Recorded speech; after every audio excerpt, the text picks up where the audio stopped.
Výstavba amfiteátra v Liptovskom Hrádku naberá na obrátkach a areál mení svoju tvár doslova zo dňa na deň. O tom, aké dôležité práce sa tu podarilo zrealizovať za posledné týždne, čo všetko čaká návštevníkov a ako pokročili práce vo vnútri administratívnej budovy, vás priamo z miesta činu poinformuje primátor mesta Branislav Tréger.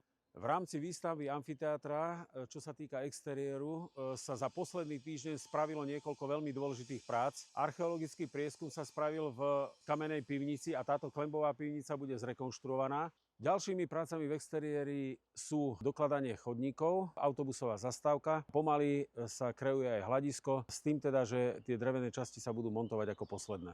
Prestrešenie javiska, spravili sa úchopy, posledné zvary, s tým teda, že na budúci týždeň prídu domerať plachtu na prestrešenie, s tým, že by sa potom už aj nainštalovala. V interiéri sme pokročili, pretože po vodovodných rozvodoch, elektrických rozvodoch, po kúrení sú už tu dané aj stierky, za chvíľočku prídu omietky a tým pádom je interiér vyriešený. Práce, ktoré nás čakajú, v prvom rade to bude zelená strecha, tam sú už komponenty dovezené, potom je to fasáda administratívnej budovy a potom sú to terénne práce, ktoré budú finálne. No a všetky tieto práce by mali byť ukončené do konca júna.